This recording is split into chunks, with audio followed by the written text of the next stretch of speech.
Sting is one of the biggest wrestlers who made the jump from WWE to AEW. He officially left WWE in May 2020, and a lot of people didn't know that he was actually signed to a WWE Legends contract. Even though he hadn't wrestled in many years, they were still selling his merchandise and things like that. Yeah, and the main reason why Sting left the company, WWE wouldn't allow him to wrestle after his neck injury during his match against Seth Rollins. He debuted in AEW on December 2nd, 2020, so about 6 or 7 months after his contract expired in WWE, and it was a big shock when he showed up. Now, how has Sting done since he joined AEW late last year? I think it's been mixed results. I think for the most part, it's been somewhat of a disappointment. He's mostly been relegated as a manager for Darby Allin. He did wrestle one street fight, which was pre-recorded. Since then, Sting has done very little in AEW, and I think a lot of Sting fans are not happy about his current position in the company.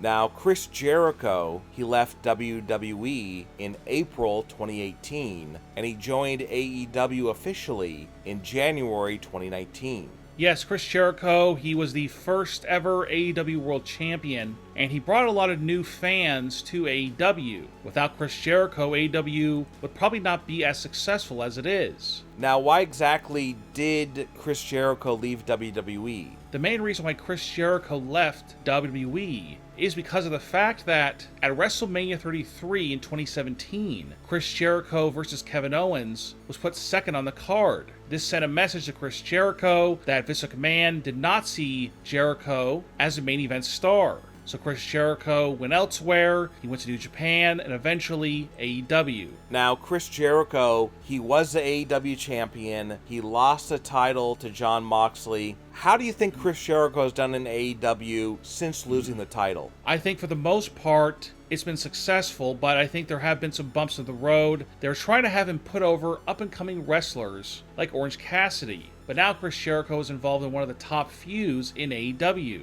as the Inner Circle feuds with the Pinnacle. Dustin Rhodes left WWE in March 2019 because he was not being used well, and he wanted to be in AEW with his brother Cody to help the company. He joined AEW in April 2019. Now, Dustin Rhodes in AEW, he's kind of in the same position that he was in WWE before he left. He's on the lower mid-card, right? Yes, and so far it looks like Dustin Rhodes is there just to put over younger talent. Jon Moxley left WWE in April 2019, and this is 100% one of the most shocking jumps from WWE to AEW. Yes, at the time, it was unbelievably shocking to have such a huge star leave for AEW. And Jon Moxley, he debuted in AEW surprisingly at the end of a pay-per-view, and that was in May 2019. And he is one of the biggest draws. Without Jon Moxley, I don't think AEW would have the success that it's having right now. He is 100% one of the top 3 stars on the show. How do you think Jon Moxley's career in AEW has gone compared to how he was doing in WWE? I think he's doing somewhat better to a degree. I think he's had a lot more success. At the moment, he's not exactly in the main event picture, but for the most part, Jon Moxley has had way more success now than he did in WWE. Moxley left WWE, where he was known as Dean Ambrose, of course, and he left the company because he did not like where his character was going and how it was being used on TV, because he thought that it made him look like a joke. And he said it was some of the worst writing that he's ever experienced in his career.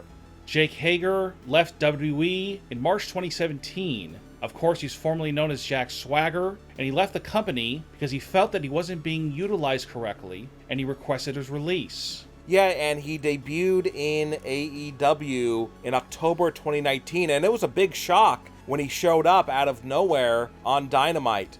I don't think they've utilized his talent in AEW yet, but hopefully in the next few months, they'll get him into more great storylines and feuds, because in WWE, I think there was a lot of potential, but like in AEW, they just aren't utilizing that potential. Rusev, who now goes by Miro in AEW, was released by WWE in April 2020. Now talk a little bit about why exactly Rusev, who now goes by Miro in AEW, why was he released by WWE? Because he was a pretty big star. Well, one of the main reasons why was obviously due to budget cuts last year, but there's some people in the know who believe that WWE wasn't happy with his attitude about the Lana Bobby Lashley affair storyline. He did not want to portray the bitter ex-husband. So he would come out there while Lana was having an affair with Lashley. He'd come out all smiles. He'd go high-fiving people because he just didn't want to play the bitter ex-husband. Yes, and fast forward to AEW, joining AEW in September 2020, he ended up having a tag team with Kip Sabian, which lasted about 6 or 7 months, and recently the tag team broke up, and now Miro is going to become a singles wrestler, and he's going to go after the singles AEW titles. Yes, and I think AEW realizes, and I think Miro realizes, that they just aren't using him right, because they've been using him as a comedy character since he entered the company. He came into the company because he was going to be the best man at Kip Sabian's wedding, a complete comedy gimmick, and they've completely misused Miro in AEW. Yes, Miro so far has probably been the biggest flop when it comes to an ex-WWE wrestler going to AEW. FTR were released from WWE in April 2020. FTR was not happy in the company, so they were completely fine with getting released. And then FTR joined AEW in May 2020, and now they are members of the Pinnacle. At first, they've had a lot of success, and there was a lot of buzz about them joining AEW, but now they've kind of been relegated to kind of being below the Young Bucks. You know, they aren't doing great right now, but they're doing better in AEW than they did in WWE. Brian Cage actually wrestled for WWE Developmental, which back then was known as FCW. Many fans don't know this, and back then Brian Cage looked very different. He parted ways with WWE in September 2009, and WWE had big plans for him, but for whatever reason, things just didn't work out, and he joined AEW in May 2020, and he's been featured a lot on Dynamite. He's probably on Dynamite almost every week. He fought Jon Moxley for the title, and he's had a lot of big matches. I think he's been utilized pretty well. Kenny Omega was actually in WWE Developmental, but he never made it to the main roster. He almost did become a WWE superstar, but he left WWE Developmental in August 2006. Now, why exactly did he not go to the WWE main roster? Well, Kenny Omega was not happy in WWE Developmental because he felt that the developmental promotion, Deep South Wrestling, which he wrestled for, was run very poorly. But then everything changed when he signed with AEW in January 2019, and everybody knows that WWE was trying to sign Kenny Omega because he was a huge hit in Japan, but unfortunately for WWE fans, he decided to sign with AEW instead. Right now, he's the AEW champion, and he's a top guy. Has Kenny Omega lived up to his potential in AEW? I think now he is living up to his potential. I think before that he was being underutilized, but now that he's the champion, the top guy in AEW, he's being much better utilized.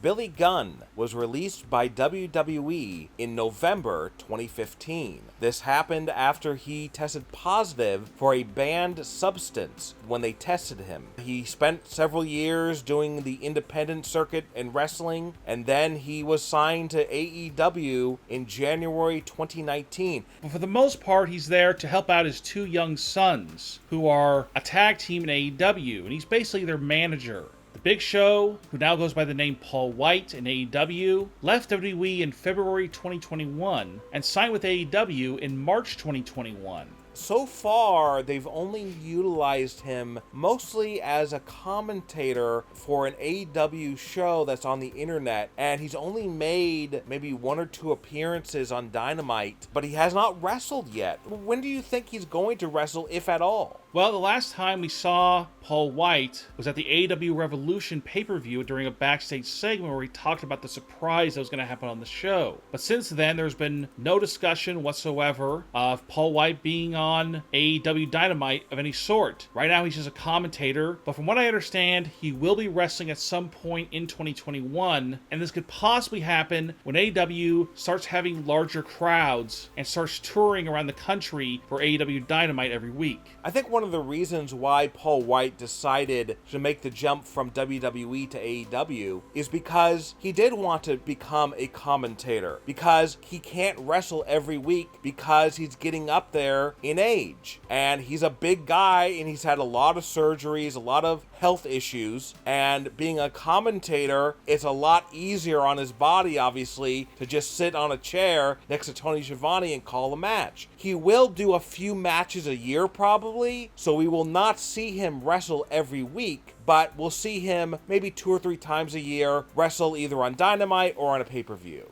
Many fans don't know that Lance Archer once wrestled for WWE. He was known as Vance Archer in WWE's version of ECW. Eventually, he had a tag team with Kurt Hawkins on SmackDown. This was short-lived, and Lance Archer left the company in November 2010 after getting released. So then, 10 years later, he signed with AEW in February 2020.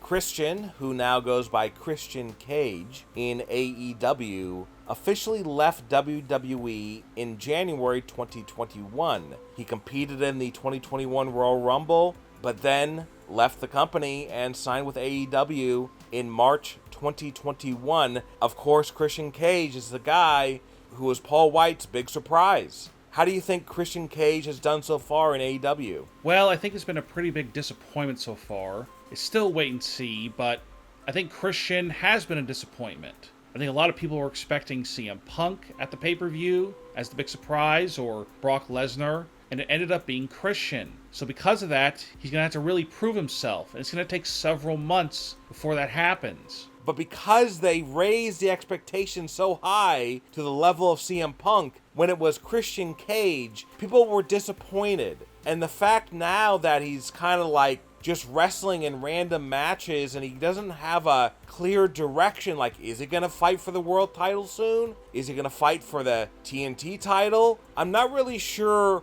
what to expect from this AEW run out of Christian Cage. Shawn Spears was formerly known as Ty Dillinger in WWE, and he was released in February 2019 from the company after requesting his release. And then he signed with AEW in May 2019. This is one wrestler where I don't think there's going to be a lot of debate. He has not been used well in AEW. In fact, he's kind of been used as a glorified jobber. Matt Hardy left WWE in February 2020 after his contract ran out. And then he joined AEW in March 2020. And there was a lot of fanfare when Matt Hardy joined AEW because they had just done the angle where Randy Orton beat the heck out of him. And people loved it. They went over huge. But then, like the next week, Matt Hardy's contract ended and WWE decided not to renew it. So he went to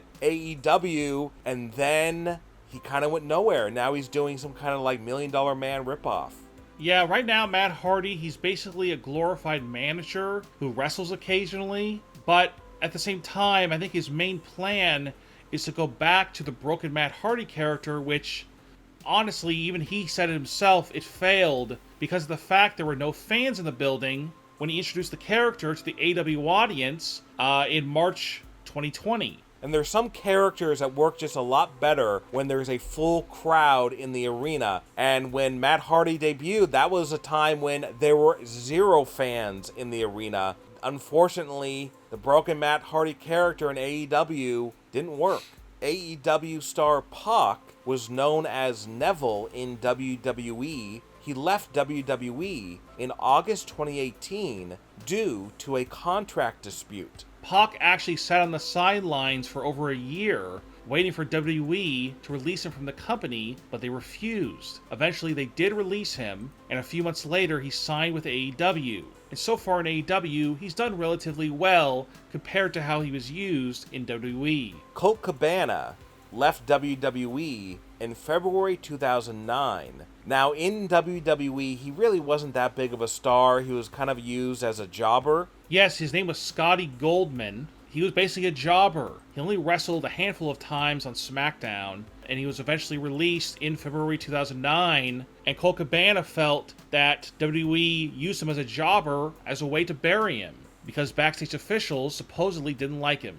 And Colt Cabana, he's one of those wrestlers that actually gained a lot more fame and fans after he left WWE because he started a podcast, he did the conventions, he did a lot of indie wrestling, and then he built up such a following that he signed with AEW in February 2020. Cody Rhodes left WWE in May 2016. The reason why he left? Because he was forced to wrestle as Stardust, and the company wouldn't allow him to wrestle as Cody Rhodes. And after he left WWE, he was able to build a huge following that eventually led to the creation of AEW. Now, one of the things I think that hurt him in AEW very early on was when he made the promise that if he lost to Chris Jericho in a championship match, that he would never be able to fight for the AEW championship ever again. I think that hurt him because, well, he can't fight for the world title, so what's the point?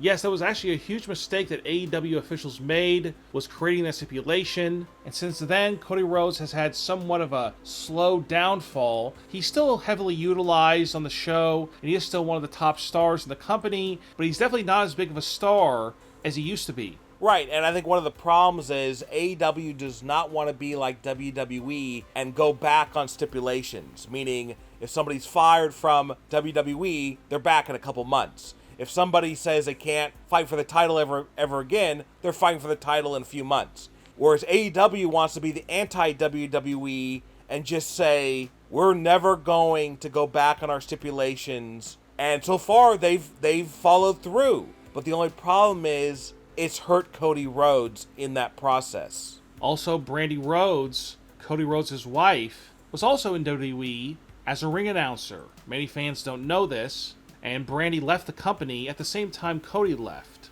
And she hasn't appeared that much on Dynamite, but one of the reasons why she hasn't as of late is because she's pregnant with her and Cody's first baby. Trent, of the Best Friends, was released by WWE in January 2013, and then he joined AEW on February 7th, 2019. Yeah, and one of the things that has gotten him over with fans is using his real-life mom to drop him off at matches in her minivan. Rumor has it that another big-time WWE wrestler is getting ready to make the jump to AEW.